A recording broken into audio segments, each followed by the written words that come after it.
স্বাগত জানাচ্ছি ইংলিশ সেন্টারের সাথে আছি হুমায়ুন কবির। অনেক অনেক ভালো লাগছে আবার আপনাদের হাস্যোজ্জ্বল মুখগুলো দেখতে পেয়ে। আজকে আলোচনা করব এইচএসসির ইংলিশ ফার্স্ট পেপারের ইউনিট 11 লেসন 1 নিয়ে। তো এই চ্যাপ্টারটার নাম হচ্ছে টুয়ার্ডস অ্যান্ড ট্রাভেলস।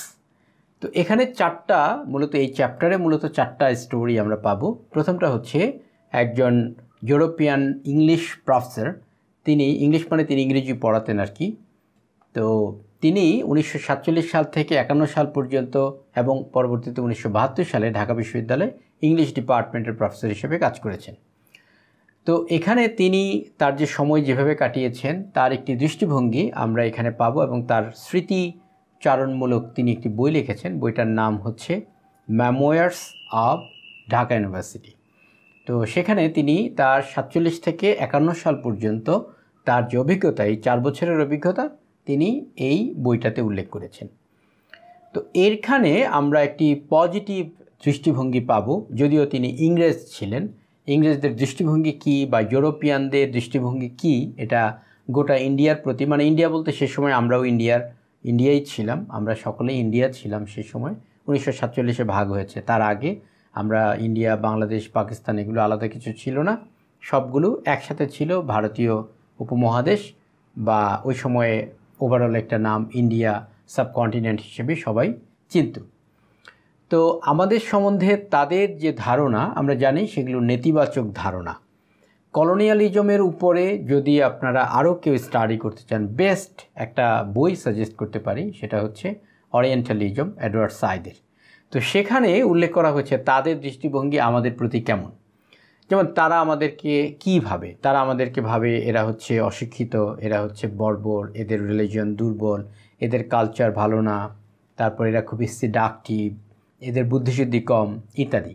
এগুলো আমাদের সম্বন্ধে তাদের ধারণা, কিন্তু আসলে সেটা বাস্তবতা নয়। তো এটা যে বাস্তবতা নয়, সেটাই এডওয়ার্ড সাইদ তার এই ওরিয়েন্টালিজম বইয়ের মাধ্যমে সারা পৃথিবীকে জানান দিয়েছিলেন।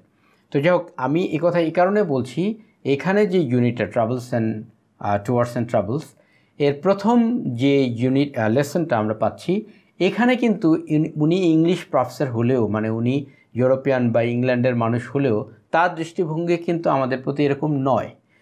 তিনি ছিলেন অ্যান্টি ইম্পেরিয়ালিস্ট বা অ্যান্টি কলোনিয়ালিস্ট, কারণ তিনি একজন স্কলার ছিলেন। অর্থাৎ তিনি যেহেতু বিদ্বান মানুষ ছিলেন, তিনি বুঝতে পেরেছিলেন যে প্রত্যেকটা কালচার আলাদা, ইন্ডিভিজুয়াল, তাদের নিজস্ব ওয়েতেই তারা চলে। সুতরাং তাদের নিজস্ব কালচার আছে, তাদের নিজস্ব ধর্ম আছে, তাদের ওয়ে অফ লাইফ আছে। সব জায়গাতেই কম বেশি ভুল ত্রুটি থাকে, খুঁত থাকে, দুর্বলতা থাকে, এগুলি সব ধর্ম, সব কালচারের মধ্যেই আছে। যারা পারফেক্ট দাবি করে, এটা জাস্ট তাদের নিজস্ব চিন্তাভাবনা, মানে ওয়ার্ল্ড ওয়াইড আপনি পারফেক্ট বলতে কোনো কিছু পাবেন না। তো যাই হোক, যেটা বলছিলাম, পরবর্তীতে যে লেসনটা, অর্থাৎ এর পরবর্তীতে আমরা জর্জ অরওয়েলের আরেকটি গল্প পাবো, বার্মিজ ডেইজ। তিনি একটি উপন্যাস লিখেছিলেন, সেখান থেকে আমরা একটি এক্সট্র্যাক্ট পাবো। সেখানে এটাও একটা এক্সট্র্যাক্ট, প্রথমে যেটা আমরা আলোচনা করব। আর ওইটাতেও যে তিনি যেটা আলোচনা করেছেন তার দৃষ্টিভঙ্গি কিন্তু ওরকম। অর্থাৎ এলিজাবেথ যে মেয়েটা ইংল্যান্ড থেকে আসে, তার দৃষ্টিভঙ্গি হচ্ছে এদেশের মানুষ বর্বর, এদেশের মানুষের কালচার নাই, এরা খুবই বাজে, এরকম। এরপরে আরেকটা আপনার কাল্পনিক একটি গল্প আছে, সেটা হচ্ছে গালিভার্স ট্রাভেলস। সেটা ছোটোবেলায় সবাই পড়েছেন, কিন্তু ব্যাপারটা আসলে ওরকম নয়। ওইটা হলো গালিভার্স ট্রাভেলসের মাধ্যমে জনাথন সুইফট করেছেন কি, তার যে দেশ, তার এবং রাজনৈতিক যে ব্যাপারগুলো, মানুষের যে অহংকার, মানুষের নানা ধরনের সামাজিক যে কুসংস্কার বা সামাজিক যে গর্ব, অহংকার, সেটাকে অত্যন্ত সুচারুরূপে স্যাটায়ারের মাধ্যমে তুলে ধরেছেন। আর এরপরে আমরা পাবো হলো লন্ডনের একটি ভ্রমণ কাহিনী, যেটা আপনার থেকে পার্সিয়ান একজন ভিজিটার, ট্রাভেলার, তিনি ট্রাভেল করেছিলেন, সেটা তিনি ফার্সি ভাষায় লিখেছিলেন, পরবর্তীতে সেটাকে ইংরেজিতে অনুবাদ করা হয়েছিল। সেই গল্পগুলো পাবো। তো যাই হোক, আমি এই কারণে এগুলো বললাম যে তাহলে আপনার দৃষ্টিভঙ্গিটা যদি আগে থেকে জানা থাকে, তাহলে আপনি ওই গল্পটা বুঝতে পারবেন। আমরা আজকে যে গল্পটা নিয়ে আলাপ করব, সেখানে কিন্তু ইংলিশ প্রফেসর বা একজন বিদেশি বা একজন হোয়াইট, তিনি শ্বেতাঙ্গ একজন মানুষ হলেও তার দৃষ্টিভঙ্গি আমাদের প্রতি নেগেটিভ নয়, তার দৃষ্টিভঙ্গি হচ্ছে পজিটিভ। একজন পজিটিভ মানুষের দৃষ্টিভঙ্গি থেকে আজকে আলোচনা করব। পরবর্তীতে যদি আপনার পরবর্তী লেসনটা নিয়ে আলাপ করলে সেখানে দেখাবো তাদের দৃষ্টিভঙ্গিটা ছিল নেগেটিভ। সেই আলোকে সেই টেক্সটটা আমাদের পড়তে হবে।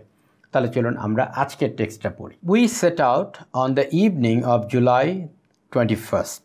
অর্থাৎ সেট আউট মানে হলো যাত্রা করা। আমরা যাত্রা করেছিলাম অন দ্য ইভিনিং মানে হচ্ছে সন্ধ্যাবেলায়, অফ জুলাই 21st অর্থাৎ জুলাইয়ের 21 তারিখে আমরা যাত্রা শুরু করেছিলাম। ফুড ওয়াজ স্কেয়ার্স, সেখানে ফুড ছিল দুর্লভ, স্কেয়ার্স মানে হলো দুর্লভ, যেটা সহজে পাওয়া যায় না। ইন দ্য ভিলেজ অর্থাৎ গ্রামে। So Abdul packed suitcase, Abdul একটা সুটকেস প্যাক করে দিয়েছিল, উইথ 2 লুপস অর্থাৎ 2টা রুটি দিয়েছিল, অ্যান্ড সাম টি কিছু চা দিয়েছিল, অ্যান্ড টিনস অফ মিল্কস কিছু দুধের কৌটা দিয়েছিল, চিজ দিয়েছিল, কিছু পনির দিয়েছিল এবং জ্যাম দিয়েছিল। জ্যাম মানে হচ্ছে আচার। তো এখানে এই আব্দুল যে ব্যক্তিটা কে সেটার পরিচয়টা আসলে, এটা তো একটা এক্সট্র্যাক্ট, মানে এটা তো একটি খণ্ডিত অংশ তার যে গল্পটা তিনি যেটা লিখেছিলেন বা তার যে স্মৃতিচারণমূলক যে গল্পটা তিনি লিখেছিলেন, সেখানে আমরা এই পুরোটা পড়লে হয়তো পেতাম, কিন্তু এখানে এই এক্সট্র্যাক্টের মধ্যে আব্দুলকে তার পরিচয়টা পাওয়া যায় না। তো আব্দুল হয়তোবা তার বাড়ির কাজের মানুষ হতে পারে, এরকমটা ধারণা করা যেতে পারে এই গল্প পড়ে। যাই হোক, উই ট্রাভেলড আমরা ভ্রমণ করেছিলাম, ইন্টারমিডিয়েট ক্লাস অর্থাৎ আমরা মাঝামাঝি মানে first class, second class, third class যে কম্পার্টমেন্ট থাকে ট্রেনের মধ্যে, সেখানে একটি ইন্টারমিডিয়েট ক্লাস অর্থাৎ সেকেন্ড ক্লাস ট্রেনের সেকেন্ড ক্লাস কম্পার্টমেন্টে আমরা গিয়েছিলাম। In cross country train. Cross country হচ্ছে যেটা গ্রামের মধ্য দিয়ে যায়, যা মানে মাঠঘাট পেরিয়ে যে ট্রেনগুলো যায়, সেগুলো যে নগরে চলে সেরকম নয়। যেমন মেট্রো রেল আমাদের দেশে চালু হচ্ছে এখন। এই মেট্রো রেল কিন্তু শুধুমাত্র মেট্রো দিয়ে চলবে, মানে ঢাকার মধ্যে চলবে বা নগরগুলোতে চলবে, এগুলো কিন্তু গ্রামে যাবে না। কিন্তু ক্রস কান্ট্রি ট্রেন মানে যেটা হলো গ্রামেও যাবে, মানে গ্রামের মধ্য দিয়ে মাঠঘাট তারপরে ইত্যাদির মধ্য দিয়ে যাবে। নট আনকমফোর্টেবলি ক্রাউডেড মানে এটা অনেক বেশি ক্রাউডেড ছিল না, ট্রেনের মধ্যে তো অনেক ভিড় হয়, তো এটা নট আনকমফোর্টেবলি ক্রাউডেড মানে অত বেশি ভিড় ছিল না। Through a country of shadowy লাভলিনেস অর্থাৎ কান্ট্রি মানে কিন্তু আমরা যতবারই এখানে কান্ট্রি শব্দটা পাবো, এই কান্ট্রি দিয়ে কিন্তু দেশ বুঝাবে না, এটা দিয়ে বুঝাবে গ্রাম। অর্থাৎ গ্রামের মধ্য দিয়ে আমরা গিয়েছিলাম অফ শ্যাডোই লাভলিনেস। শ্যাডোই মানে খুব ছায়া সুনিবিড় ছিল সেখানে, আর লাভলিনেস মানে তিনি ওটাকে খুব পছন্দ করছেন, মানে খুব সুন্দর গ্রামের মধ্য দিয়ে আমরা গিয়েছিলাম। It was a moonlit night, এটা ছিল একটি moonlit night. A broken soft clouds মানে খুব ব্রোকেন মানে খণ্ড খণ্ড, সফট মানে খুবই পাতলা এবং খুবই নরম, ক্লাউড ছিল অর্থাৎ খুব সুন্দর একটি মানে আবহাওয়ার কথা তিনি বলছেন যে ইট ওয়াজ আ মুনলিট নাইট, এটা ছিল একটি জ্যোৎস্না স্নাত একটি রাত্রি। ব্রোকেন সফট ক্লাউডস মানে এখানে সেখানে ওই ভেসে বেড়াচ্ছিল, মেঘ ভেসে বেড়াচ্ছিল। The land was mostly under water অর্থাৎ যার মধ্য দিয়ে যাচ্ছিল ওই ট্রেনটা, সেখানে দুপাশে যা দেখা যাচ্ছিল সেটা হচ্ছে the land was mostly under water অর্থাৎ বেশিরভাগই পানির নিচে ছিল ওই ল্যান্ডগুলো, জমিগুলো। With paddy and cocoa pumps growing from it এবং সেখান থেকে অর্থাৎ ওই যে পানিতে যেগুলো ডুবে গিয়েছিল সেখানে ধান গাছ দেখা যাচ্ছিল। অ্যান্ড কোকো পাম্পস অর্থাৎ এটাকে নারকেল গাছও ধরতে পারেন, আপনার তাল গাছও ধরতে পারেন। তো যাই হোক, আমি নারকেল গাছ ধরে পড়ছি। Cocoa pumps growing from it এগুলো থেকে উঠে আসছিল অর্থাৎ পানির মধ্যেই দেখা যাচ্ছিল, অর্থাৎ এগুলো তো বর্ষার দিন বিধায় এগুলো পানিতে ডুবে গিয়েছিল, কিন্তু এগুলো শুকনার দিন হলে শুকনোই থাকতো। And a few rags carts এবং কিছু রেজ কার্ট ছিল অর্থাৎ কিছু কার্ট মানে হলো ওই ঘোড়ার গাড়ি বা গরুর গাড়ি চলার মতো যে রাস্তা, এই ট্র্যাক হচ্ছে রাস্তা, আর কার্ট ট্র্যাক মানে হলো গরুর গাড়ি বা ঘোড়ার গাড়ি চলতে পারে এরকম রাস্তা, সেগুলো কিছু ভেসেছিল। And groups of cottages islanded among clumps of bushes অর্থাৎ গ্রুপস অফ কটেজেস কিছু কটেজ মানে ছোট ছোট ঘর দেখা যাচ্ছিল, আইল্যান্ডেড যেগুলো আইল্যান্ডেড ছিল, আইল্যান্ড মানে চারিদিকে পানি ছিল দ্বীপের মতো। অ্যামাং ক্লাম্পস অফ বুশেস, ক্লাম্পস মানে হচ্ছে গ্রুপ আর বুশেস মানে হচ্ছে ঝোপঝাড়, তাহলে ঝোপঝাড়ের ওই বুশের মধ্যে মানে ঝোপঝাড়ের যে গ্রুপ, অর্থাৎ ঝোপঝাড়ের মধ্য থেকে ওখানে কিছু ঘরবাড়ি দেখা যাচ্ছিল যেগুলো চতুর্পাশে ছিল পানি, কারণ পানিটা এগুলো বর্ষার দিন ছিল, শুকনার দিনে এই পানিগুলো থাকে না। all reflected among shadows, যেগুলো সবগুলোই ওই শ্যাডোসের মধ্যে দেখা যাচ্ছিল, মানে ছায়ার মধ্যে দেখা যাচ্ছিল। এখানে আমাদের একটা চিত্র আছে, আপনারা এই চিত্রটা খেয়াল করুন। এখানে দেখুন এই যে ছায়াগুলো, ঘরের ছায়াগুলো এখানে দেখা যাচ্ছে, মানে এটা ওই বর্ণনার সাথে মিলছে সেটা নয়, এটা অন্য একটা ছায়ার ছবি, কিন্তু বোঝানোর জন্য জাস্ট এটা একটা এক্সাম্পল দিচ্ছে। বা এখানেও দেখা যাচ্ছে, দেখুন এই যে এখানে দালানের ছবি দেখা যাচ্ছে এখানে। তাহলে সব মিলিয়ে যেটা দাঁড়ালো সেটা হলো, এখানে যে বর্ণনাটা তিনি দিচ্ছেন সেটা হচ্ছে যে আমরা জ্যোৎস্নাস্নাত একটি রাত্রিতে যাত্রা শুরু করেছিলাম, যেখানে সফট ক্লাউড সেখানে ভেসে বেড়াচ্ছিল।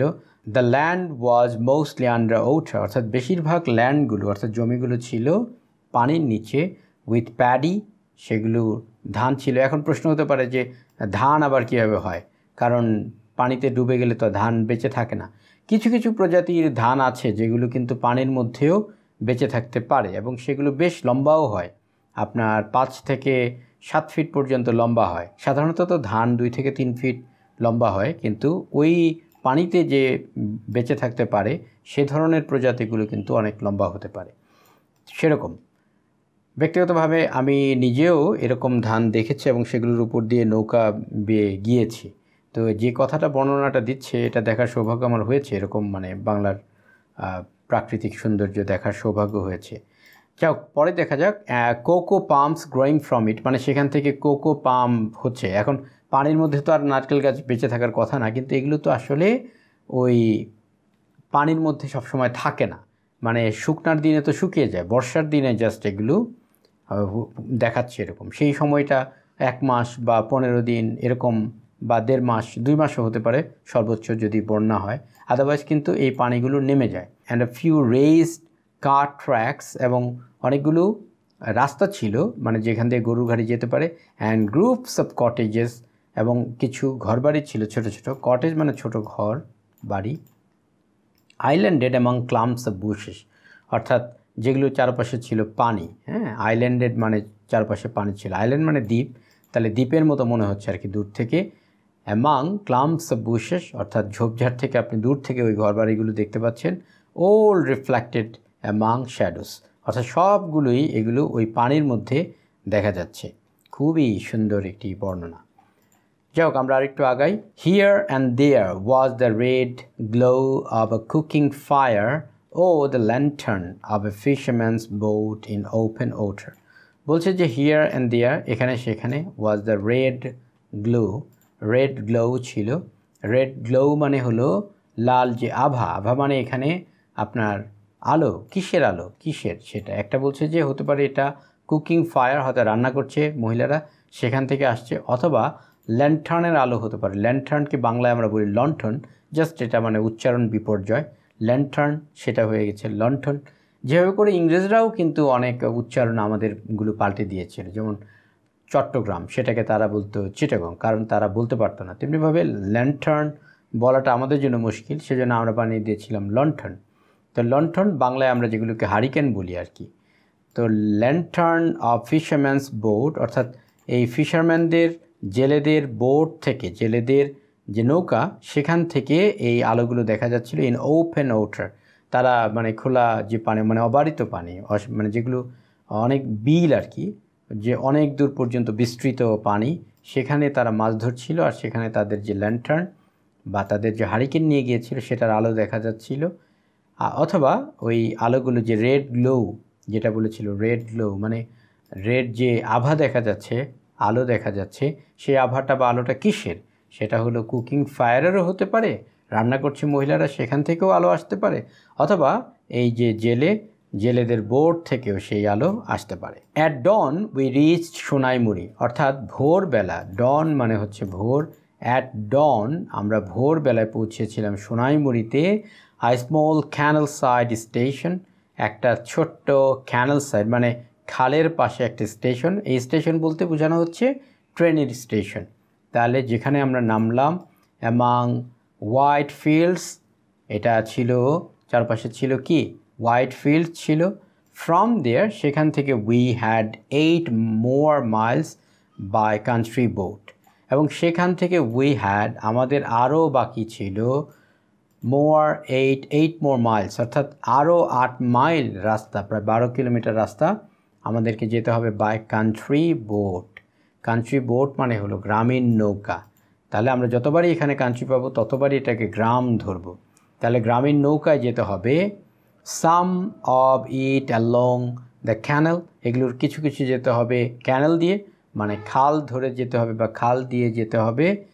সাম of it across the flooded paddy fields, অর্থাৎ এগুলোর কিছু কিছু যেতে হবে হলো ফ্লাডেড প্যাডি ফিল্ডস, অর্থাৎ বন্যার যে পানি বা বর্ষার যে পানি, সেই বর্ষার পানিতে এই প্যাডি ফিল্ডসগুলো এখন এগুলো আপনার এই ভেসে গেছে, ওইটার উপর দিয়ে আমাদেরকে যেতে হবে। আমি আগেই উল্লেখ করেছি কিছু কিছু ধান গাছ আছে যেগুলো বেশ লম্বা হয়, অর্থাৎ পানিও বাড়তে থাকে, তারাও মাথা জাগিয়ে সেখানে থাকে, সেগুলো 5-7 ফিট পর্যন্ত লম্বা হয়। আর ম্যাক্সিমাম প্রজাতিগুলো হচ্ছে ছোট, 2 থেকে 3 ফিট লম্বা হয়। যাই হোক, I was looking forward to the tranquil water journey in the early morning, and tranquil it must have been, for I fell instantly asleep and knew no more till we reached the landing ghat at Khorshed's house in a blaze of sunlight. বড় sentence দেখুন, আমরা ভাঙি এটাকে। I was looking forward to মানে হলো যেটাকে আমি অধীর আগ্রহে আছি এরকম। দ্যাট ট্রাঙ্কুয়েল মানে প্রশান্তিময়, শান্তিপূর্ণ বা খুবই কাম কোয়াইট এরকম।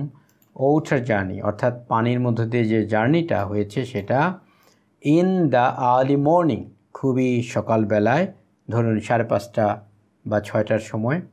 And tranquil it must have been, এটা অবশ্যই শান্তিপূর্ণ ছিল। কীভাবে বুঝলেন যে শান্তিপূর্ণ ছিল? তিনি বলছেন for I fail instantly asleep, আমি তৎক্ষণাৎ, ইনস্ট্যান্টলি মানে তৎক্ষণাৎ ঘুমিয়ে পড়লাম। মানে যখনই আমি ওই ট্রেন থেকে নেমে ওই জার্নিটাতে গেলাম সকাল ভোরবেলায় 5টা বা 5:30 বা 6টার সময়, আমি নৌকায় ওঠার সাথে সাথেই তখন ঘুমিয়ে পড়লাম। এই জন্য তিনি বলছেন যে এটা অবশ্যই শান্তিপূর্ণ ছিল এই ভ্রমণটা, কারণ শান্তিপূর্ণ না হলে আমি ইনস্ট্যান্টলি কীভাবে ঘুমিয়ে যেতে পারি। অ্যান্ড নিউ নো মোর, তারপরে কি হয়েছে আমি আর জানি না। ওই যে বলেছিল যে 8 মাইল আরও আছে, 8 মাইলেরও বেশি রাস্তা আছে, ওই যে বলেছিল সেই রাস্তায়, এই 8 মাইল রাস্তা আমি কিভাবে করে আসলাম সেটা আমি বলতেই পারি না। তার মানে এটা অবশ্যই শান্তিপূর্ণ ছিল, যে কারণে আমি ঘুমিয়ে পড়েছিলাম। till we reached the landing ghat, মানে ওই ল্যান্ডিং ঘাটে যেখানে আমরা এসে নামবো, অ্যাট খোরশেদ হাউস, অর্থাৎ খোরশেদের বাড়ির যে ল্যান্ডিং ঘাট যেখানে এসে আমরা থামবো, তার আগ পর্যন্ত এই 8 মাইল রাস্তা কিভাবে করে আমরা নৌকা করে চলে আসলাম সেটা আমি বলতেই পারবো না। সেজন্য তিনি বলছেন যেটা অবশ্যই ট্রাঙ্কুয়েল ইট মাস্ট হ্যাভ বিন, এটা অবশ্যই শান্তিপূর্ণ ছিল। তারপরে কীভাবে করে ঘুম ভাঙলো দেখুন, এখানে বলছে in a bless of Sunlight. তো ব্লেজ মানে হচ্ছে আগুনের যে আপনার দ্যুতি বা আলো বা তাপ, বা এখানে বলা যায় আগুনের যে ফুলকি, হ্যাঁ ফুলকির অবশ্য আরেকটা ইংরেজি আছে। তো ব্লেজ মানে আমরা আগুন বলতে পারি বা আগুনের যে তাপ সেটা বলতে পারি। তো এখানে বলছে সানলাইটের যে ব্লেজ, ওই ব্লেজটাকে এখানে সানলাইটের যে আলোটা, তাপটা, এই তাপটা অনেক বেশি হয়েছিল। অর্থাৎ নৌকা করে 8 মাইলেরও বেশি, প্রায় 12 কিলোমিটার আসতে 2-2.5 ঘন্টা লাগতে পারে বা 3 ঘন্টা লাগতে পারে। তাহলে রওনা করেছিল যদি 5টায় ধরি, তাহলে তখন 8টার সময় তো সূর্য উঠে যায়। আর এই সূর্যের সকালবেলা বর্ষার দিনের সূর্যের যে তাপ, সেই তাপে তার ঘুম ভেঙে গিয়েছিল। অর্থাৎ এই ল্যান্ডিং ঘাটে এসে এই সূর্যের যে তাপ, এই সূর্যের তাপে তার ঘুম ভেঙে গিয়েছিল। তখন তিনি বুঝতে পারলেন যে আমরা চলে এসেছি। পরে আরেকটু আগানো যাক। পরে বলছি যে it turned out that his letter saying that he was bringing me was still on its way, but they rallied to the crisis and gathered round to make me welcome. Though none of them spoke in English, they could only stare and laugh and offer me coconut juice. আরেকটা বড় বাক্য দেখুন, আমরা আবার এটাকে ভেঙে ভেঙে পড়ি। It turned out মানে কি? টার্নড আউট মানে একটা হচ্ছে নিভানো, হ্যাঁ, আগুন নিভিয়ে ফেলা এরকম, কিন্তু এটার সাথে আগুন নিভিয়ে ফেলার কোনো সম্পর্ক নেই। আরেকটা অর্থ হচ্ছে প্রমাণ করা, তাহলে এটা যেতে পারে, সেটা হচ্ছে ইট টার্ন আউট, এটা প্রমাণিত হয় বা এটা প্রমাণ করা যায় বা বোঝা যায় দ্যাট হিজ লেটার, তিনি তার চিঠি, এখন কার চিঠি, এটা হলো খোরশেদের চিঠি, তাহলে হিজ লেটার সেইং, যেটা বলেছিল that he was bringing me was still on its way, মানে সে যে বলেছিল আমি ম্যাডামকে নিয়ে আসছি, সেটা এখনও পর্যন্ত ওইটা তার রাস্তায় ছিল, মানে এখনও পর্যন্ত পৌঁছায় নাই। তো এখানে একটা প্রশ্ন আসতে পারে যে খোরশেদ কে, যেহেতু গল্পটা আমার পড়া নাই পুরো গল্পটা, মানে তার যে গল্পের নাম হচ্ছে মেমোয়ার্স অফ ঢাকা ইউনিভার্সিটি, সেটা পুরোটা পড়লে বুঝে যেত খোরশেদকে। তবে এখানে যেটুকু এক্সট্র্যাক্ট তিনি উল্লেখ করেছেন বা যেটুকু আমরা পড়ছি, এইটা দেখলে বা পড়লে আমার কাছে মনে হয় এই খোরশেদ ছিলেন তার ছাত্র, আর এই খোরশেদ ঢাকা বিশ্ববিদ্যালয় ইংরেজি ডিপার্টমেন্টেরই ছাত্র ছিল, আর ম্যাডাম যেহেতু ইংরেজি ডিপার্টমেন্টের শিক্ষক ছিলেন, সেহেতু এই খোরশেদ ম্যাডামকে দাওয়াত করেছেন, ম্যাডাম আপনি আমার গ্রামের বাড়িতে আসলে খুশি হতাম। তখন ম্যাডাম কৌতূহলবশত তার গ্রামে গিয়েছিল। তো খোরশেদ আগেই বলেছিল যে ম্যাডামকে নিয়ে আসছি, কিন্তু সে চিঠি এখনও পর্যন্ত পৌঁছায় না গ্রামে এসে, কারণ গ্রামটা অনেক রিমোট একটা এলাকা। এর পরের কথাই আমরা পাবো, যেটা এত দূরে যে সেখানে চিঠিপত্র পৌঁছানোটা টাফ ছিল এবং খুব দেরি হতো। But they rallied to the crisis. তো র্যালি মানে হলো, মানে আমরা তো মিছিল মিটিংয়ের র্যালি দেখেছি, এই র্যালি বলতে ওরকমটা বুঝায় নেই, এখানে বুঝানো হয়েছে ঘিরে ধরা, মানে এখানে তারা সবাই এসে জড়ো হয়েছিল, সেটা র্যালি অর্থে মানে এটাই বোঝানো হচ্ছে যে বাচ্চারা বা গ্রামের মানুষেরা এসে জড়ো হয়েছিল।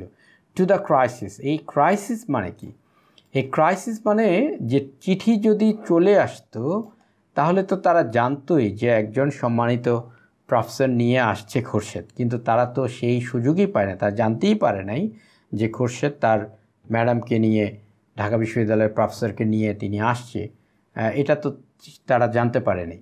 তো এটাকে বলা হচ্ছে ক্রাইসিস। যে ক্রাইসিস মানে কিন্তু এখানে অন্য কোনো ক্রাইসিস নয়, ক্রাইসিস মানে হলো তারা জানেই নাই যে টিচারকে নিয়ে আসবে বা ঢাকা বিশ্ববিদ্যালয়ের প্রফেসরকে নিয়ে আসবে, কিন্তু তারা তার মধ্যেও তারা র্যালি করেছে, মানে তারা তাকে ঘিরে ধরেছে বা সম্ভাষণ জানানোটা বা ওয়েলকাম করতে তাদের কোনোরূপ হয় না, কার্পণ্য হয় নাই। অ্যান্ড গেদার্ড, তারা একত্রিত হয়েছে round to make me welcome, অর্থাৎ আমাকে ওয়েলকাম করার জন্য তারা গেদার করেছে, চারিদিকে ঘিরে ধরেছে। দো none of them spoke in English, যদিও তাদের মধ্যে কেউ ইংরেজি বলতো না বা ইংরেজি বলতে পারতো না। They could only stare and love and offer me coconut juice, তারা কেবলমাত্র আমার দিকে তাকিয়ে থাকতো বা থেকেছিল। স্টেয়ার মানে হলো এক দৃষ্টিতে তাকিয়ে থাকা, লাভ মানে হলো হাসা, and offer me coconut juice, এবং তারা আমাকে কোকোনাট জুস মানে ডাবের পানি সেধেছিল। তো এই যে লাভ, এটা কিন্তু নেগেটিভ অর্থে নয়, আমি প্রথমেই বলেছিলাম যে এই গল্পটা আমরা পজিটিভ দৃষ্টিভঙ্গি থেকে দেখব, কারণ এই প্রফেসর তার এই জার্নিটা তিনি খুবই এনজয় করছেন এবং তিনি একজন স্কলার ছিলেন, এবং বোঝাই যায় যে 1972 সালে তিনি যখন আবার পরবর্তী সময়ে এসে ঢাকা বিশ্ববিদ্যালয়ে কাজ করেছেন, তার মানে বাংলাদেশের মানুষের প্রতি, বাংলাদেশের দেশের প্রতি তার একটি মমতা ছিল বিধায়ী তিনি আবার অনেক দিন পরে আবার এখানে তিনি যে প্রতিষ্ঠানে আগেও কাজ করেছেন সেখানে আবার এসে কাজ করেছিলেন। যাই হোক, আমরা আবার একটু পড়ি। খোরশেদ সেট মি আপ আ ক্যাম্প, এটাকে এভাবে করে লিখলে আমাদের জন্য বুঝতে সুবিধা হতো, Khorshed set up a camp for me, তাহলে যে অর্থটা দিত এটা কিন্তু ঠিক একই অর্থ। তবে যেহেতু আমরা একজন ইংরেজ প্রফেসরের হাতের লেখা আমরা পাচ্ছি, সুতরাং তার লেখার মধ্যে নানা বৈচিত্র্য থাকবে, বিভিন্ন ধরনের স্ট্রাকচার থাকবে, এটাই কাম্য। যার কারণে এখানে লেখা হচ্ছে এভাবে করে, সেট মি আপ আ ক্যাম্প, মানে আমার জন্য একটি ক্যাম্প খোরশেদ বানিয়ে দিয়েছেন। ক্যাম্প মানে একটি ছোট একটি কটেজ বা ঘর তিনি বানিয়ে দিয়েছিলেন বা সে বানিয়ে দিয়েছিল। উডেন বেড, যেখানে একটা উডেন বেড ছিল, কাঠের একটি বেড অর্থাৎ বিছানা ছিল যেখানে রেস্ট নেওয়া যাবে, চেয়ার ছিল, টেবল ছিল, ইন আ থ্যাচড ব্যাম্বো, থ্যাচড মানে হলো ছনের ঘর বা খড়ের ঘর, ব্যাম্বো বাঁশ দিয়ে তৈরি ছিল। আউট হাউস সেটা ঘরের বাইরে ছোট একটা ঘর বানিয়ে দিয়েছিল, মানে মেইন ঘর না, এটা ঘরের যে মূল যে ঘর তার বাইরে যে ওই পুকুরের কাছে একটি আউট হাউস করে দিয়েছিল, যেটা ছনের তৈরি বা খড়ের তৈরি ছিল এবং বাঁশ দিয়ে তৈরি ছিল। আর যেখানে একটা বিছানা ছিল, বেড ছিল, চেয়ার ছিল, টেবিল ছিল বসার জন্য ইত্যাদি। ইট ওয়াজ আ লাভলি স্পট, এটা একটা খুব লাভলি স্পট ছিল, খুবই ভালো একটি জায়গা ছিল। Among bamboo and cocoa palms, যেখানে ব্যাম্বো ছিল অর্থাৎ বাঁশ ছিল বা বাঁশ ঝাড় ছিল, অ্যান্ড কোকো পামস এবং সেখানে নারকেল গাছ ছিল। ফেসিং আ ট্যাঙ্ক, সেটা একটা দিঘির দিকে মুখ করা ছিল, অর্থাৎ এই যে ঘরটা বানিয়েছে, আউট হাউসটা বানিয়েছে বা ক্যাম্পটা বানিয়েছে, এইটা ছিল পুকুরের পাশে বা দিঘির পাশে। ট্যাঙ্ক মানে দিঘি, লম্বা বড় পুকুরকে আমরা দিঘি বলি। তাহলে পুকুর আর দিঘির মধ্যে পার্থক্য হলো পুকুরগুলো একটু ছোট হয়, দিঘিগুলো লম্বা হয়। Where fireflies would intricate dances at night, এটা একটা খুব সুন্দর লাইন, সাহিত্য ভাষা ব্যবহার করেছেন তিনি বলছেন যে ওয়ার, যেখানে, ফায়ারফ্লাইস মানে হলো জোনাকি পোকা, উইব মানে হলো বোনা, WEAVE, উইব মানে বোনা বা বুনন করা। আর ইন্টিগ্রেট মানে হচ্ছে জটিল, কঠিন, জটিল। আর ডান্স বা দুর্বোধ্য, যেটাকে সহজে বোঝা যায় না, ডান্স মানে তো নৃত্য, অ্যাট নাইট মানে রাত্রিবেলা, অর্থাৎ রাত্রিবেলা এই ফায়ারফ্লাইসগুলো মানে হলো এই জোনাকি পোকাগুলো, তারা জটিল নৃত্য বুনন করতো। এই ভাষার মধ্যে কিন্তু এখানে দারুণ একটি ফিলিং আছে। দেখুন এখানে বলছে বুনন করেছিল বা বুনন করতো তারা, আর ইন্ট্রিকেট মানে দুর্বোধ্য নৃত্য তারা বুনন করতো, মানে তারা নাচতো। এটা যদি বলা হতো এটা একরকম ফিল দিত, কিন্তু বলছে যে বুনন করতো। বুনন করে মানুষ যখন, তখন কিন্তু অনেক কিছু ভেবেচিন্তেই তাদেরকে করতে হয়। সেজন্য এখানে এই ফায়ারফ্লাইসদের খুব সুন্দর একটা অ্যাট্রিবিউশন দেওয়া হচ্ছে, প্রশংসা করা হচ্ছে তাদের নাচের। He put his own bed beside it for protection, তাহলে হি মানে কি? Khorshed put his own bed, Khorshed তার বেড তৈরি করেছিল বা পেতেছিল, বিসাইড ইট অর্থাৎ আমার যে ক্যাম্প তার পাশেই সে তার বেড বানিয়েছিল বা তৈরি করেছিল ফর প্রোটেকশনের জন্য, মানে আমাকে যাতে কেউ ডিস্টার্ব না করতে পারে বা অনাকাঙ্ক্ষিত কোনো দুর্ঘটনা না ঘটে যায়। অ্যান্ড দেয়ার, এবং সেখানে, আই স্টেড, আমি সেখানে ছিলাম, holding permanent court from dawn to bed time. Holding মানে হলো ধারণ করে, পার্মানেন্ট মানে স্থায়ী, আর কোর্ট মানে হলো, এখানে কোর্ট মানে হলো কি গ্রামের দরবার বলে, হ্যাঁ, দরবার মানে কি যেখানে অনেক মানুষ আসবে যাবে, বিচার সালিশ হয়, আড্ডা হয়, এরকম আর কি। কাছারি বলে, কাছারি ঘরে সেই দরবার হয়। From dawn to bed time অর্থাৎ ডন থেকে, ভোর থেকে বেড টাইম পর্যন্ত আমি সেখানে এই দরবারের মধ্যে থাকতাম। তো এখানে দরবার বলার কারণ হলো যে এখানে প্রচুর পরিমাণে মানুষ তাকে দেখতে আসতো, পরে আমরা পাবো, সেজন্য এটাকে বলা হচ্ছে।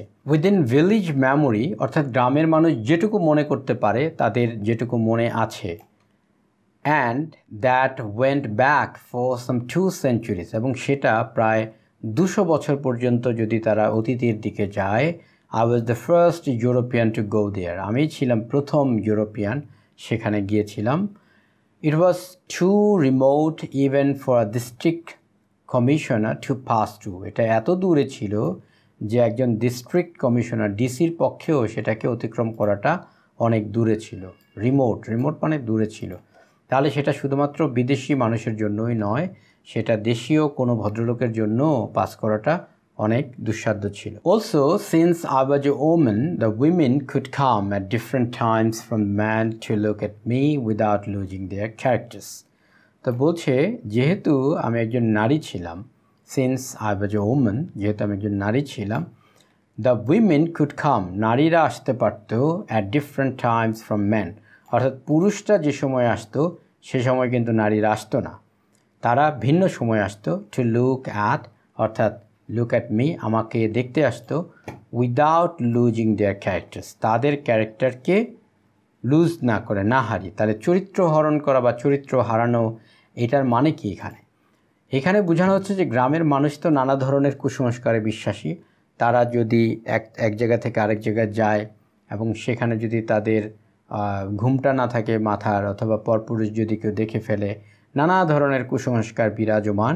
তো সেটাই তিনি বলতে যাচ্ছেন যে নারীরা তারা যাতে তাদের চরিত্র যাতে হরণ না হয় বা কেউ যাতে তাদেরকে কোনোরূপ ব্লেম না দিতে পারে, সেই জন্য তারা তাদের পুরুষের সাথে আসতো না, তারা ভিন্ন সময় আসতো যাতে করে কেউ তাদের চরিত্রের উপরে কোনো কালিমা লেপন করতে না পারে। People kept coming and coming, মানে মানুষ আসতেই থাকলো। Only the rains and the fact that few of them were rich enough to have boats prevented from coming from 10 miles round. এই কথাগুলো একটু কিন্তু আমাদের কাছে ভিন্ন রকম হয়, মানে আমরা হলে সহজ সরল স্ট্রাকচারে লিখতাম, কিন্তু যেহেতু তিনি একজন স্কলার এবং তিনি নিজে একজন নেটিভ ইংলিশ, সুতরাং তার ভাষাগুলো আমাদের মতো হবে না, এটাই স্বাভাবিক। তো এখানে যে কথাটা আমরা যেভাবে করে বলতাম সেই কথাটা কিন্তু তিনি সেভাবে করে বলছেন না। আমরা হয়তো এভাবে বলতাম, only rains or those who didn't have any boats so they could not come. আমরা হলে হয়তো সহজ সরলভাবে এভাবে করে বলতাম যে শুধুমাত্র রেইনের কারণে অথবা যাদের নৌকা ছিল না তারা আমার কাছে আসতে পারতো না, এটা আমরা হয়তো বলতাম, কিন্তু তিনি সেভাবে করে বলছেন না। তিনি খুব সুন্দর করে বলছেন। কিভাবে বলছেন? অনলি দ্য রেইনস, শুধুমাত্র বৃষ্টি, ও দ্য ফ্যাক্ট, অথবা ফ্যাক্টটা হচ্ছে that few of them were rich enough, মানে বলছেন তাদের মধ্যে অল্প কিছু সংখ্যক ছিলেন rich enough to have boats, যাদের অল্প কিছু মানুষের কাছে শুধুমাত্র নৌকা ছিল, আর যাদের নাই, মেজরিটির কাছে নাই, সেটা তিনি বলছেন না। তিনি পজিটিভভাবে বলছেন যে অল্প কিছু মানুষের কাছে নৌকা ছিল। তাহলে আমরা এটা থেকে বলতে পারি মেজরিটির কাছে ছিল না। যাদের কাছে ছিল না, প্রিভেন্টেড দেম, তাদেরকে প্রিভেন্ট করতো, মানে তারা আসতে পারতো না, them from coming from 10 miles around. এখানে আরেকটা শর্ত, একটা হলো যে কাছাকাছি হলে বা কেউ যদি নৌকা ম্যানেজ করতে পারতো কারো কাছ থেকে তাহলে চলে আসতো, কিন্তু 10 মাইল দূর থেকে, 10 মাইল দূর থেকে যদি বৃষ্টি হতো অথবা যে কারোর নৌকা যদি না থাকতো অথবা কেউ যদি ম্যানেজ না করতে পারতো, তাহলেই কেবল তারা থামতো, আদারওয়াইজ কিন্তু তারা 10 মাইল দূর থেকে হলেও চলে আসতো। এটাই বোঝানো হচ্ছে। When he saw that they would not stop coming, Khurshid fixed some curtains round the bed so that I could crawl behind them when I was tired of being looked at like a Jew animal into its sleeping hut. আবার দেখুন বড় বাক্য, একটু ভাঙি আমরা এটাকে। When he saw, যখন সে দেখলো, that they would not stop, তারা স্টপ করবে না, কামিং, আসাটা, তখন খুরশেদ কী করলো? খুরশেদ ফিক্সড সাম কার্টেন্স, সে কিছু কার্টেন, পর্দা লাগিয়ে দিল, অ্যারাউন্ড দ্য বেড, অর্থাৎ আমার বেডের চারপাশে, সো দ্যাট, যাতে করে, I could crawl behind them, অর্থাৎ আমি সেগুলোর পেছনে যাতে লুকাতে পারি। ক্রাউল মানে হচ্ছে হামাগুড়ি দেয়া, হামাগুড়ি দিয়ে যাতে আমি ওটার পেছনে চলে যেতে পারি।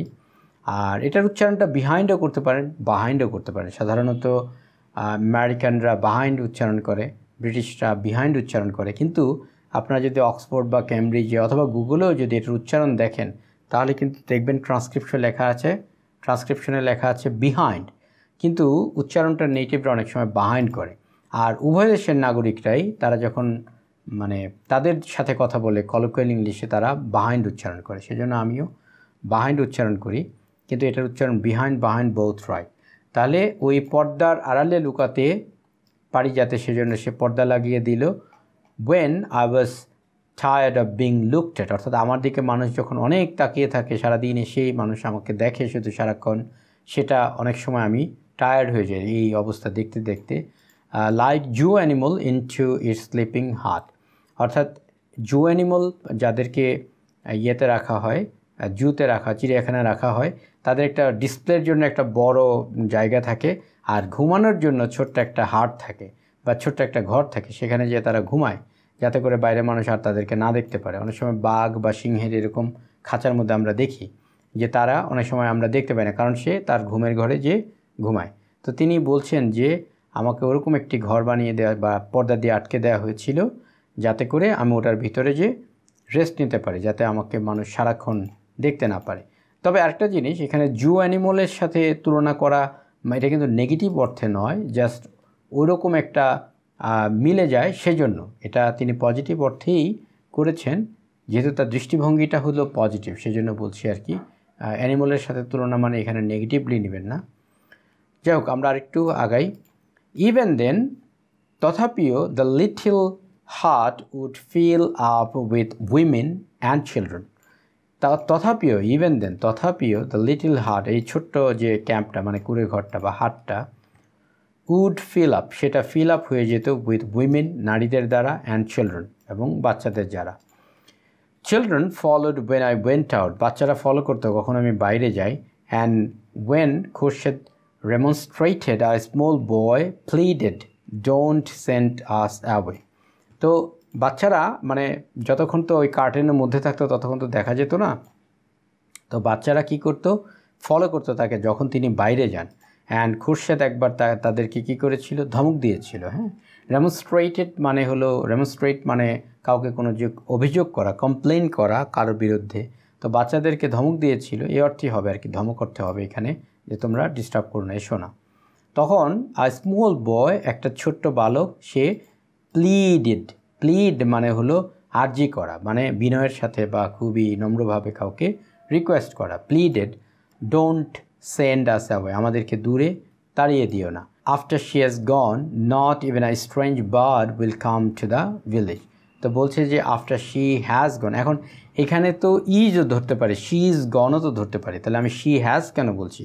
আসলে এরকম একটা স্ট্রাকচার আছে যে একটা ক্লজে যখন ফিউচার ইনডিফিনিট হয় তখন আরেকটা ক্লজে প্রেজেন্ট পারফেক্ট হয়, তো সেই জন্য আমি এটাকে প্রেজেন্ট পারফেক্ট ধরছি, আদারওয়াইজ শি ইজ গন বললেও হতো। কিন্তু এখানে যেহেতু আফটার আছে, এটি একটি সাবঅর্ডিনেট কনজাংশন, এই সাবঅর্ডিনেট কনজাংশনের পরে একটা অংশে প্রেজেন্ট পারফেক্ট হলে আরেকটা অংশে ফিউচার ইনডিফিনিট হয়, তো সেই স্ট্রাকচারটা কিন্তু আমরা এখানে পাচ্ছি। তাহলে after she has gone, not even a strange bird, মানে বলছে ওই প্রফেসরের কথা, যে প্রফেসর যখন চলে যাবেন তখন একটা স্ট্রেঞ্জ বার্ড মানে হলো একটা আগন্তুক পাখিও এই গ্রামে কেউ আসবে না, মানে বলছে যে তুমি আমাদেরকে তাড়িয়ে দিও না, উনি যখন চলে যাবেন তখন আমরাও চলে যাব, এমনিই চলে যাব, সুতরাং আমাদেরকে তাড়িয়ে দিও না। I stood up to the celebrity for the 2 days we had planned but it was enough. তো এই প্রফেসর লাস্টে বলছেন যে আই স্টুড আপ, আমি হয়ে গিয়েছিলাম, টু দ্য সেলিব্রিটি মানে আমি কীর্তিমান কোনো ব্যক্তি হয়ে গেছিলাম। সেলিব্রিটির মানে আমরা এখন ভালো বুঝি, বাংলার থেকে এই সেলিব্রিটির ইংলিশটাই ভালো বুঝি। তাহলে আমি সেলিব্রিটি হয়ে গেছিলাম ফর দ্য 2 days, 2 দিনের জন্য, উই হ্যাড প্ল্যান্ড, আমরা 2 দিনের জন্যই প্ল্যান করেছিলাম, বাট ইট ওয়াজ ইনাফ, কিন্তু এটাই যথেষ্ট ছিল। অর্থাৎ আমি সেখানে মাত্র 2 দিন ছিলাম, কিন্তু এই 2 দিনই আমার মনকে তারা ভরিয়ে দেওয়ার জন্য যথেষ্ট ছিল। যাই হোক, এখানে একজন ইংরেজ প্রফেসরের একটি পজিটিভ দৃষ্টিভঙ্গির প্রকাশ আমরা পেলাম, কিন্তু পরবর্তী যে লেসনটা আছে সেখানে কিন্তু এই পজিটিভ দৃষ্টিভঙ্গি আমরা পাবো না। আর এখানে বাংলার যে প্রাকৃতিক অপরূপ রূপ সেটার একটি সুন্দর বর্ণনা তার লেখনীর মাধ্যমে আমরা পেলাম। যাই হোক, ভিডিওটি ভালো লাগলে একটি লাইক দিন, আর চ্যানেলটি সাবস্ক্রাইব না করা থাকলে কাইন্ডলি চ্যানেলটিকে সাবস্ক্রাইব করে ফেলুন। পরিশেষে সেই পুরাতন কথা, দেশকে ভালোবাসুন, বিশ্ব মানবতার কল্যাণে অবদান রাখুন। ভালো থাকুন।